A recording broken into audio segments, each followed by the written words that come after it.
Hi guys! Maganda rin gabi! Welcome back po dito sa Gandara SYU channel for Showbiz Update.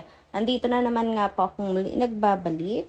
Ang nagmamaganda ninyong kachismosang Kimpa, wala na nga pong iba. Ang lokareta si Gandara SYU upang maghatid sa inyo ng latest update and fresh happenings patungkol kina Kim Chiu and Paolo Avellino.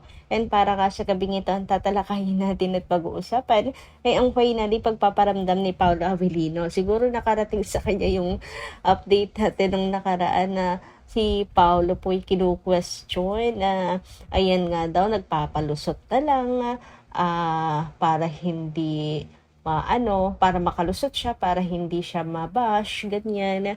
Kaya si Pao, eto finally, nagparamdam na rin.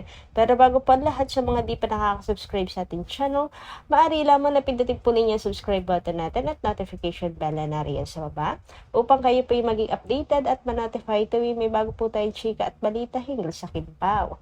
Basta mga balita na may kinalaman, kina Kim Chiu and Paolo Avellino, sagot na po natin yan. Namintala, simulan nga natin ang atin pong balitan ngayong gabing ito sa pagbabasa ng komento at pagbibigay po ng pansin sa mga opinyon ng mga taga-subaybay natin. Ito'y bilang pasasalamat na rin sa pagtutok po ninyo gabi-gabi sa atin pong daily updates. Ang first commenter nga natin ngayong gabi ay si Ma'am Norma Dayag. Sabi niya rito, love them both. Maybe that is just to preserve her dignity to Sir E.J. Salute said. That is for her training. I think alibay lang nila lang para hindi kahiya-hiya si Kimi if ever na pumunta siya sa France. Kasi according to vlogger, pinasusunod daw ni Paolo si Kimi sa France. So ayun, pumunta si Kimi to follow Paolo. Keep safe, Kimi. God bless you both. Medyo hindi ko na-gets, Ma'am Norma Dayag. Anong kahiya-hiya po si Kimi? Ayan, maybe that is just to preserve her dignity. Do Sir E.J. Salud said that is for her training. I think the alibay na lang para di kahiya-hiya si Kimi. Naguluhan talaga ako. Ibig niyo sabihin ba doon, sinabi na lang na for training? Para hindi magmukhang sumunod si Kim Chiu or sinundan niya lang talaga si Pao. I don't think naman na basta-basta na lang susunod si Kim doon na para man nanghahabol siya. Hindi yon. Naniniwala ako kay Sir Eric Salot, Ma'am Norma Dayag, na talagang for training ang pinunta ni Kim sa ibang bansa. So, bonus na lang talaga kung nasa France at pagkasama po sila. Pero at the end of the day, training po, trabaho po ang ipinunta ni Kim Chiu. Diba? And hanggang ngayon nga napapaisip po ako mga kakimpaw Ako itong pinagtitraining ni Kimi. Swimming lesson ba yan? Nagtitrain ba siya ng anong train? Kung sayaw kasi, hindi naman yun bago kay Chinita Princess. So, something new kay Kimi po, kaya siya nagte-training. Ano nga kaya yun? Pwede, ballerina. O, hindi ko maisip kung ano yung tinetrain ni Chinita Princess. Baka sports or pero sabi daw ang Pimpos Project daw kasi is romance drama. So, hindi naman siguro action. Yung tinetrain ni Kimi doon, di ba? So, kayo guys, may naisip na po ba kayo mga kakimpaw kung anong tinetrain ni Kimi para maging po siya, kumbinsi sa role niya? Anyway, dumako naman tayo dito sa comment po ni Ma'am Rebecca. Shout out po sa inyo. Coco Martin serye ay 10 taon sa first lot. 7 taon ang probinsyano, 3 taon ang batang Quiapo.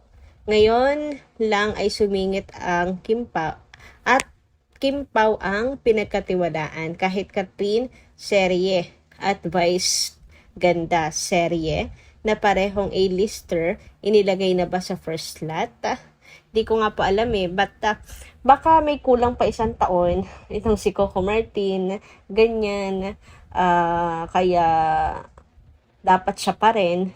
Pero basta ako thankful na lang na nalagay po ang The Alibay at panagkatiwalaan po nila si Kim Chu and Paolo Avellino. Oo nga na si Vice, wala po siyang serye, A-lister ha, pero wala po siyang serye sa first slot. Kaya sa mga nagsasabi dyan, nakahiya-hiya si Chinita Princess. Abay bag si tigil kayo. Paki ano po ng mga bibig niyo. Paki tape. Walang lumalabas na maganda.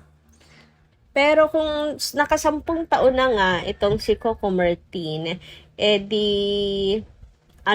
maganda, maaari na pong pumalit ang Kim Pao kung makaya po natin mahigitan po ang ratings, di ba? Kung makaya po natin mga kakimpaw, di Kimpaw na maaari nilang i-offer itong slot na to.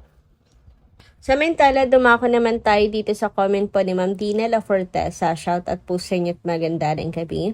Ganda yung commentor na nagsasabing walang romantic relationship si Kim at Paolo at may non-showbiz girlfriend si Paolo ay hindi alam ang lahat-lahat kina Kim and Paolo. Ipagkakatiwala na ng ama at mga kapatid si Kim kay Paolo. Ayun na nga. And hindi ko rin magets sa nanggagaling yung porke kasama sa gym, ganyan, marami naman nakakasama si Paolo Avellino, mga gymmates nga nila, no? Pero hanggang doon lang naman yon. Si Kim and Paolo po talaga ang lagi pong magkasama talaga. Pero hayaan na po natin sila kasi alam niyo kung bakit ganyan yan sila. Wala na po silang maidikit kay Paolo Avellino ngayon. Wala na po silang mailing. Pati po yung mga nangangarap na makatrabaho sipaw, ginamit na nila pero effect. Kaya ng showbiz na lang ang kanila pong ginagamit ngayon. Yan, mga wala po talaga silang alam tungkol kina Kim and Paolo, ganyan. Kaya dami po nilang sinasabi. Gustong-gusto po kasi nila na nililink si Paolo sa iba para sa ganon, hindi po alam niyo yun, nagbibigi-bingihan at nagbubulag-bulagan kasi kina Kim and Paolo sa relasyon ng dalawa. Samantala, sabi naman po dito ng mga commenters natin sa Sinama Maria Victoria, Lolita Mestrado, ayan, mag-iipon pa sila para sa future nila. Kim Pao, ingat kayo lagi. Mahal na mahal ka namin, Kim. We don't know what their plans are. Basta Ma'am Gandara, huwag lang paiyakin si Kim. Yes, true. Hindi natin alam kung ano talaga yung plano ng Kim Pao. Kaya naman, wag po natin silang sabihan ng hindi po maganda. 'Di ba? So, intay na lang po. At ang importante ay hindi po sinasaktan ni Pao si Chinita Princess. Si Kim naman kasi siya mismo po ang lalayo kapag nakaramdam po siya ng red flag. 'Di ba? Kaya tiwala po ako sa instinct ni Kimi. And ngayon, tuloy-tuloy pa rin naman ang Kim Pao at di naman, wala naman pong problema sa kanilang dalawa, tuloy lang din po ang aking suporta at pagmamahal sa kanila. Sana ganun din po kayo. Huwag nang magpadala sa kung anong mga issues na nababasa at napapanood. Yan kasi ang hirap sa atin. Pagka naboboring, lahat na lang kahit mga sinungaling ng mga bashers, binibigyan at pinagtutuunan ng pansin. I-block nyo kasi. Block na lang. Kaya kayo nalilito eh. Anyway, sino po ang mga excited na para sa The Alibay ngayong gabi? Yes, ito po ang unang gabi ng The Alibay and init ang pinag-uusapan sa social media. Ngayon pa lang, malamang daw po top rating ang The Alibay at marami na nagko-congrats in advance kina Kim and Paolo. Pero syempre, wag po tayong pakampante. Samahan din po natin ng tunay na suporta. Manood po tayo, wag lang po tayo panay po ang yabang at hambog.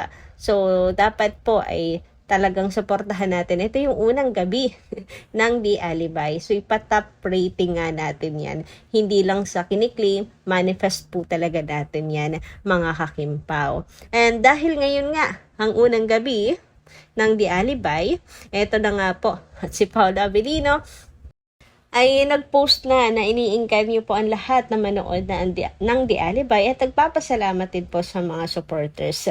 Biruin niyo yun, di ba? Hindi nila akalain na ilalagay pa sa first slot ang The Alibay. Kaya lubos po ang pasasalamat ni Paolo at saka ni Kim Chu. So, ngayon sa mga bashers na nung nakaraan, naalala niyo po ba? Yung nagsabi na, kaya pala si Pao, tamad mag-promote, panay lang repost, ganyan lang, tamad na tamad, kasi nga, hindi naman siya nagdala ng The Alibay. Anong hindi nagdala? Laki kaya ng ambag ni Paolo Avellino sa The Alibay. Involved din po siya sa likod ng camera. Kung alam lang nila, di ba na sobrang involved ni Paolo Avellino dito sa series na to. Kaya silang dalawa ni Kim ang nagdala nito. Kaya ayun, nakarating siguro kay Paolo, kaya ayan, siya na po mismo, hindi lang repost, kundi nag-video at pinost sa kanyang social media account ang kanyang pagpopromote ng The Alibay at pagpapasalamat para sa mga solid na taga-suporta. So, yun lang po muna guys ang ating update ngayong gabi. Maraming salamat po sa inyong pakikinig and kita-kits po tayo muli sa mga susunod pa nating chika tungkol sa Kim Pao. Maraming salamat at ingat po kayo palagi.